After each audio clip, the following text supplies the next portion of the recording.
Hello tout le monde, c'est Crispy. Alors aujourd'hui dans cette petite vidéo, je vais vous faire le top 5 des espèces françaises qui est pour moi le mieux pour commencer la myrmécologie.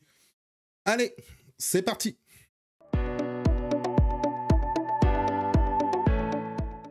Allez, donc du coup, pour commencer cette vidéo, il faut rappeler que bien sûr, quand on commence la myrmécologie, on ne sait pas trop sur quelle espèce vraiment se lancer, surtout quand on est débutant. Alors, on ne connaît pas trop spécialement certaines espèces, on ne sait pas spécialement quelle espèce est la mieux pour débuter. Et bien aujourd'hui, dans cette vidéo, je vais vous faire mon top 5 des espèces qui est pour moi le mieux pour commencer la myrmécologie, avec leurs avantages et leurs inconvénients. Allez, on y va. Numéro 5, la Messor barbarus. La Messor barbarus est une petite fourmi se trouvant du côté de la Méditerranée et qui est très intéressante pour les personnes débutant la myrmécologie. C'est simple, la Messor barbarus vous permettra d'observer différents castres parmi sa colonie. Elle en détient actuellement 4. Alors, il y a bien sûr la reine, les sexués mâles et les majors et minors. Voilà, donc les 4 que vous pouvez voir, que vous pouvez observer. Cette différence de taille de fourmis vous permet donc d'observer, d'avoir des choses à beaucoup observer au niveau de cette espèce. Ensuite, c'est une espèce qui vous permet de voir un phénomène qu'on ne voit pas beaucoup chez les fourmis. Il s'agit de la fabrication du pain de fourmi. Donc vous pouvez voir la petite fabrication du pain de fourmi due à la consommation de graines, donc à la transformation de la graine. Voilà. Niveau, niveau avantage, elle se contentera de tout. Elle se contentera vraiment de tout. C'est une espèce qui est facile à élever parce qu'elle va vous permettre de faire certaines erreurs. Vraiment certaines erreurs. Ensuite, c'est une fourmi qui est assez grosse. Donc, dans une petite aire de chasse, enfin dans une aire de chasse, ça sera rare de les voir s'évader. Voilà, littéralement. Désavantage, malheureusement, avec cette espèce, vous allez très vite vous lasser de l'observation, sachant que vous n'avez pas de phénomène comme on peut voir chez certaines fourmis, surtout que l'on peut voir chez les fourmis que je vais vous dire juste après derrière. La Messor barbarus, malheureusement, elle n'a que vraiment le côté fabrication du pain de fourmi qui est vraiment exceptionnel. À côté, c'est une fourmi qui est agressive, mais sans plus. Enfin, personnellement, chez les miennes, elles sont agressives sans plus. Et surtout, après, par la suite, le nombre devient un problème, devient un vrai problème. Mais je tenais à la mettre dans ce classement parce que c'est déjà la fourmi star pour le début. Et surtout, c'est une fourmi qui est très costaud pour les débutants. 4e position, les Crématogastères scutellaris. Alors, je la mets simplement en 4e position, cette petite Crématogastère scutellaris, donc petite fourmi qui vient du sud de la France, vraiment, qui vient au niveau du sud de la France. Il y en a autre part dans le monde, je ne dis pas que voilà, mais là on parle vraiment du côté France. Donc elle se situe au niveau du sud de la France et c'est une espèce qui est très répandue du côté des zones boisées. Voilà, donc c'est une fourmi qui est assez agressive et qui permet d'avoir une observation, on va dire, très dynamique d'une colonie. Point positif de cette espèce, la faculté de pouvoir redresser son gastre pour pouvoir se défendre. C'est quelque chose que l'on voit chez d'autres fourmis, bien sûr, chez toutes les Crématogastères. Mais la Crématogastère scutellaris étant en grand nombre en France, on a la possibilité de l'avoir beaucoup plus. Et cette faculté de pouvoir lever son gastre et tout, c'est une chose que l'on ne voit pas beaucoup chez d'autres espèces, surtout au niveau des espèces que je vais vous citer après. Ensuite, deuxième avantage que je peux lui trouver, c'est une fourmi qui est très facile au développement.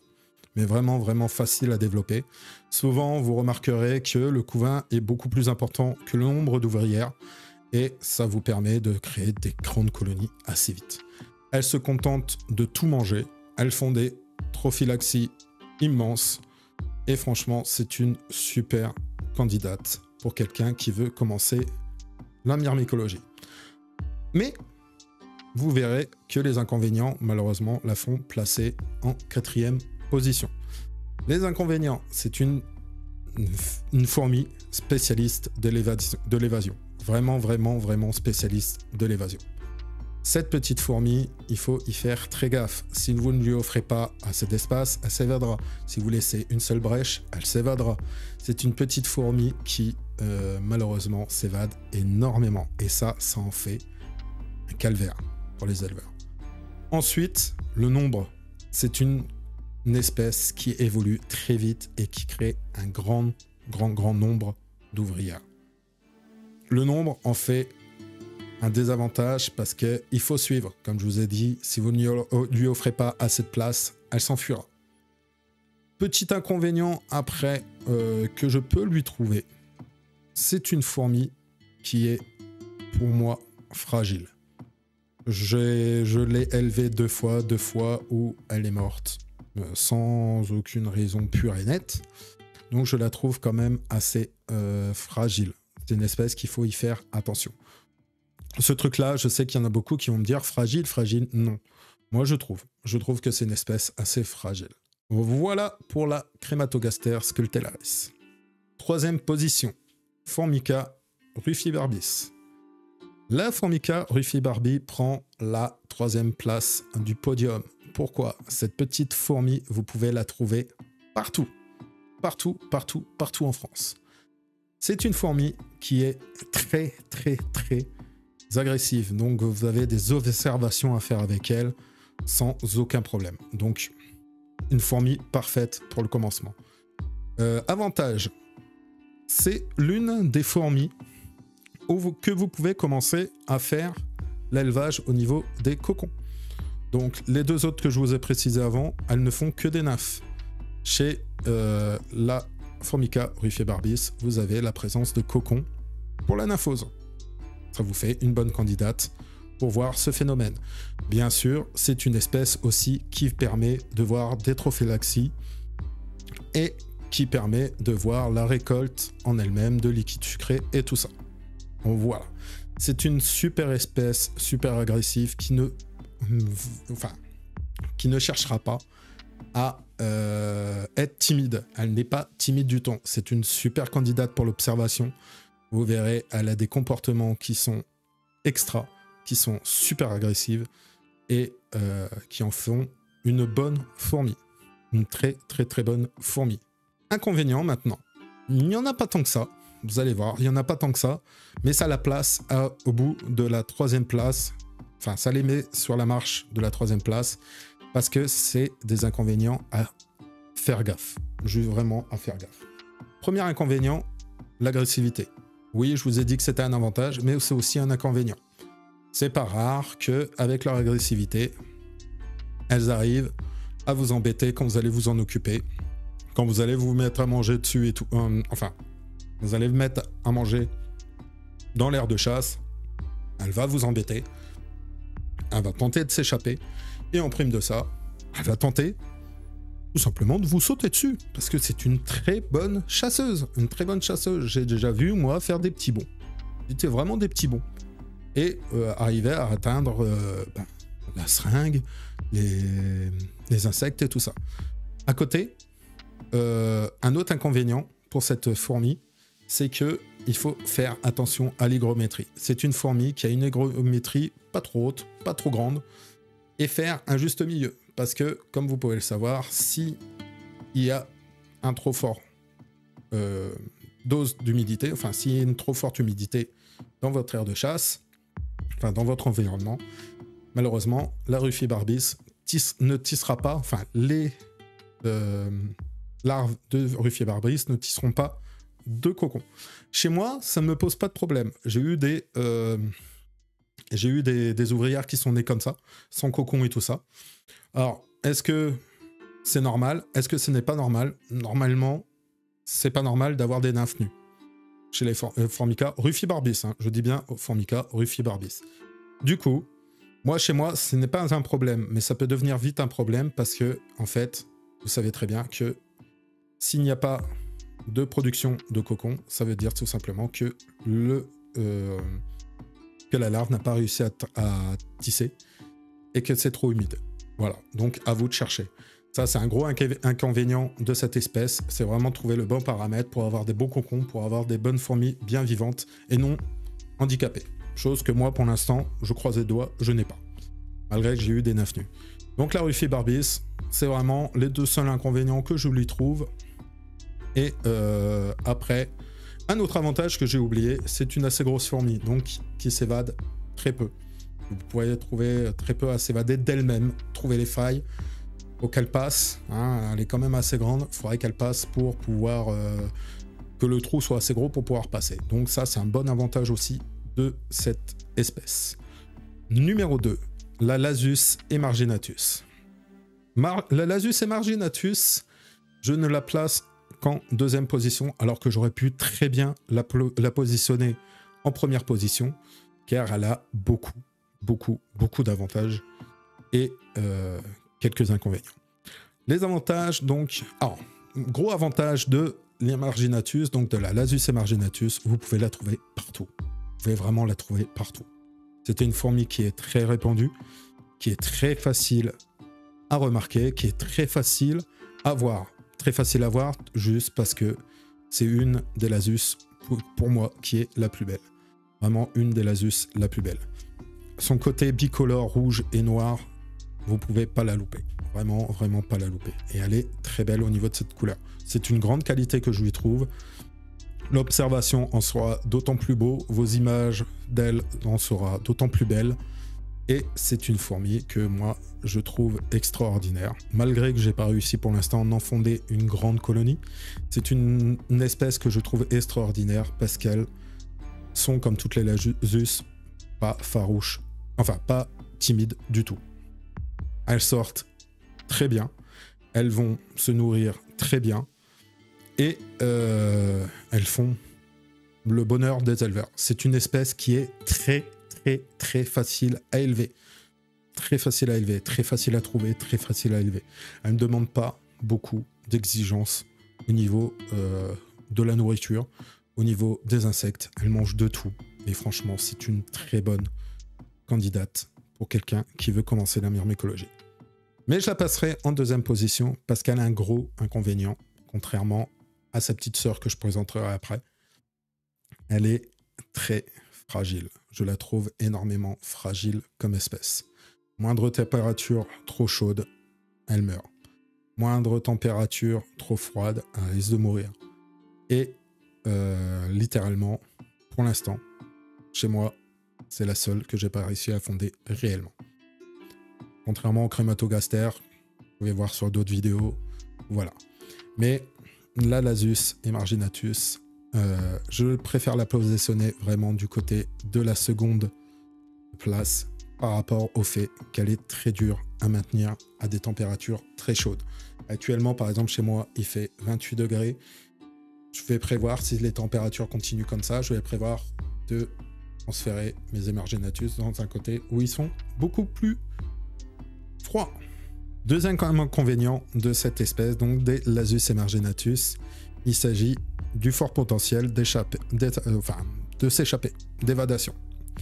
évasion, excusez-moi.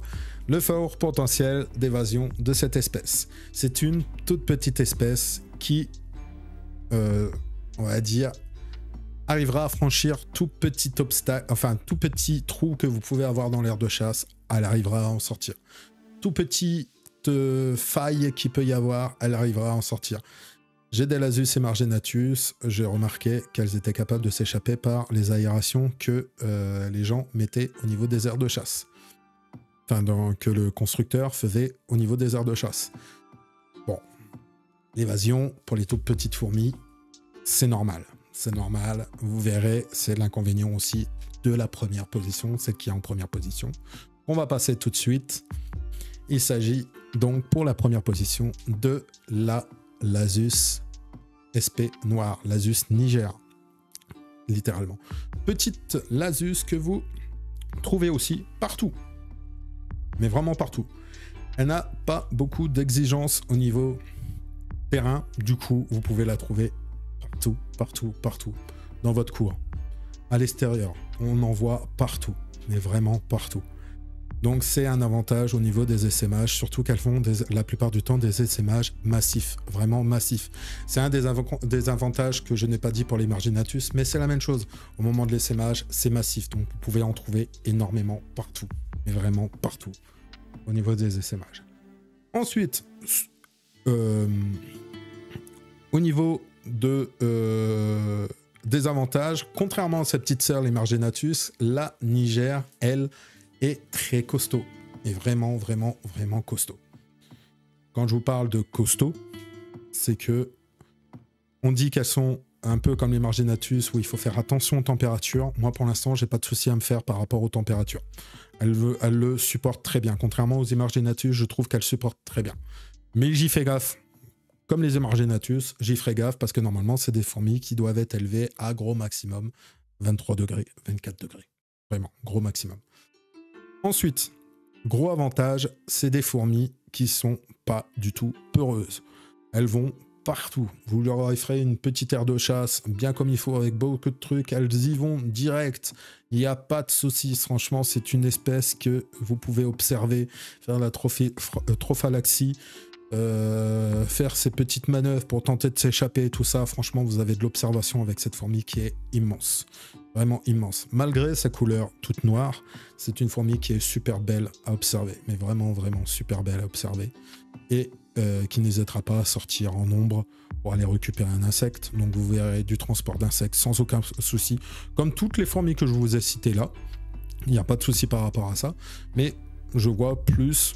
Enfin, au niveau observation, je trouve qu'il y a un tout petit truc de plus quand c'est une toute petite fourmi. Voilà. Ensuite... Gros avantage qu'il y a, donc la facilité à élever cette fourmi. Je la recommande comme première fourmi à avoir dans un élevage. Vraiment la première fourmi à avoir dans un élevage. Vous pouvez voir déjà tout avec cette fourmi. Vous pouvez voir la formation de cocon. Vous pouvez voir la multiplication énorme. Vous pouvez voir la trophalaxie, comme je l'ai déjà dit. Vous pouvez les voir tenter de faire tout et n'importe quoi, le transport social, enfin vous voyez énormément de choses, transport de nourriture, tout ça, vous voyez énormément de choses de cette fourmi.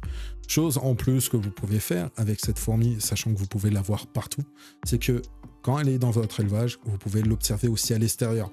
À l'extérieur, vous verrez qu'elle a d'autres comportements, des comportements que vous verrez après par la suite quand vous aurez une grande colonie. Voilà, tous ces petits trucs-là en font une fourmi super pour commencer la myrmécologie et fourmi que je recommande pour les tout nouveaux éleveurs de fourmis. Voilà, tous les petits myrmécologues amateurs qui veulent vraiment commencer, je vous conseille vraiment la Lasus Niger, la Lasus noire, littéralement. Mais elle a quand même des inconvénients, des petits inconvénients. Sa couleur, ça en reste une fourmi noire. Ça en reste une fourmi noire. Malheureusement, ouais, sa couleur en fait un petit désavantage par rapport aux autres, parce qu'en plus, je vous ai mis des fourmis. Alors, chose qui est marrante, c'est que c'est la seule fourmi noire réellement dans le classement. Je vous ai mis toutes les autres, des fourmis bicolores. La Emargenatus, elle a la tête noire, le thorax rouge, le gastre noir. La Formica rufibarbis, c'est pareil. Tête noire, corps rouge, gastre noir. La Crématogaster scultellaris, tête rouge, thorax rouge, gastre noir. Enfin voilà, vous pouvez voir, c'est vraiment la seule que je mets, et pourtant c'est celle que je mets en première position, parce que c'est vraiment ce côté facile qui fait qu'elle va au-dessus des autres. Elle est robuste, elle est très robuste, et c'est une fourmi que je trouve extra, malgré sa petite couleur toute noire. Deuxième inconvénient, qui est un inconvénient quand même, faites attention quand même aux températures avec cette espèce. Elle est très vouée malheureusement à être... Enfin, Elle est très fragile au niveau des grandes chaleurs, mais bon, ça en reste quand même une fourmi, excusez-moi, très robuste. Et troisième petit inconvénient, oui, elle a 3 inconvénients contrairement à la Marginatus, mais c'est vraiment la question de la température qui en fait que je la mets, elle, à la première place, contrairement à la Marginatus que je mets en seconde position. Pour le troisième inconvénient, comme toutes les petites fourmis, l'évasion. Et oui, actuellement, moi je peux vous le dire, j'ai quand même des assez belles fondations de l'Asus noir, SP noir, parce que je ne sais pas si c'est de la Niger. Je peux vous dire qu'elles s'échappent. Vous les voyez partout, vous leur donnez à manger, elles s'échappent. Elles trouvent une faille, elles s'échappent. Donc là, vous pourrez le remarquer, dès que c'est petit, ça s'échappe. Hein. Voilà, donc c'est un gros inconvénient. Je sais que ça peut être réticent pour certains petits éleveurs qui commencent la myrmécologie, se dire « Ah, va s'échapper, oh, ça m'embête un petit peu ». Et vous verrez, elle a d'autres gros avantages qui en font que c'est une super fourmi que vous allez avoir. Voilà, une super colonie que vous allez avoir. Voilà pour ce top 5, donc un petit récap du top 5 pour moi. Après, ça en reste ma personnalité, ça en reste mon aperçu. Et vous allez voir, je vais vous le dire honnêtement, dans ces 5-là, il y a ma préférée, il y a la Crématogaster scutellaris, et pourtant, je ne la place qu'en 4e position. Mais mon classement, donc, en 5e position, la Messor Barbarus, en 4e position, la Crématogaster scutellaris, en 3e position, la Formica rufibarbis, en 2e position, la Lasus emarginatus, et en première position, la Lasus niger. Voilà pour le classement. Et voilà pour mon top 5 des espèces qui est pour moi le mieux pour commencer la myrmécologie. Alors, vous pouvez voir, donc dans ce classement, je n'ai mis aucune Camponotus française. Tout simplement parce que je trouve que les Camponotus françaises, on doit avoir déjà un assez bon niveau pour pouvoir les commencer. Voilà, littéralement, pour moi, ce n'est pas fait pour les débutants. On doit connaître déjà plus ou moins l'univers pour pouvoir les faire. Et je trouve qu'au niveau des Camponotus, c'est certaines qui sont exotiques qui sont le mieux pour commencer. Mais pour moi, elles ne sont pas faites pour des débutants. Les Camponotus ne sont pas faits pour des débutants. Si vous voulez commencer avec une Camponotus, il faut bien se renseigner sur la Camponotus. Et il faut se dire que la plupart du temps, les Camponotus ont un développement plutôt long. Il n'y a pas réellement en France d'espèces qui ont un développement rapide qui ravira les débutants comme certaines espèces que je vous ai fait la liste précédemment. Voilà, tout simplement. Pour vous dire, après, donc cette liste, c'est ma liste. Je sais très bien que tout le monde me dit, enfin, qu'il y a des personnes qui me diront non, moi j'aurais pas mis celle-là, j'aurais pas mis celle-là, j'aurais pas mis celle-là. Sachez que donc moi c'est une liste par rapport un peu à mon ressenti avec certaines espèces, les espèces que j'ai pu avoir, des espèces que j'ai pu avoir, et surtout aussi des espèces que je connais et des espèces qui sont faciles à récupérer. Surtout ça. Voilà. Donc moi j'ai voulu vraiment faire une liste qui m'est propre. Je sais très bien qu'il y en a, ils vont me dire non, celle-là je l'aurais pas mis, non, celle-là je l'aurais pas mis. Je sais très bien. Du coup, si vous avez une liste à me proposer dans les commentaires, qu'on en discute, il n'y a pas de souci. Donnez-moi vos listes, on en discute, et puis je vous dirai pourquoi moi je ne l'ai pas mis dans ma liste, ou pourquoi je l'ai mis à telle place. Enfin, pourquoi je l'ai mis à telle place, vous le savez avec la vidéo, mais on pourra discuter comme ça. Donc n'hésitez pas dans les commentaires à mettre votre liste, à savoir comment vous pouvez, quelle espèce qui pour vous est la mieux pour commencer. Espèce française, je préfère le signaler, espèce française, pas des espèces exotiques, hein, bien sûr. Et du coup, on en parlera sans aucun problème. Donc de ce coup, la vidéo va s'arrêter maintenant. J'espère qu'elle vous aura plu. Si c'est le cas, n'hésitez pas à mettre un petit pouce bleu, à partager la vidéo pour la faire monter un petit peu sur YouTube, à liker la vidéo liker la vidéo pour pouvoir la faire monter aussi, et à vous abonner si ma chaîne vous plaît. Voilà, sur ce, on se retrouve comme d'habitude chaque dimanche pour une nouvelle vidéo fourmi, et je vous rappelle qu'avec le code CrispyMyrmex10, vous avez la possibilité d'avoir 10% sur votre panier chez Stitikons. Allez, sur ce, je vous laisse, je vous souhaite un bon dimanche après-midi, et je vous dis à dimanche prochain. Ciao!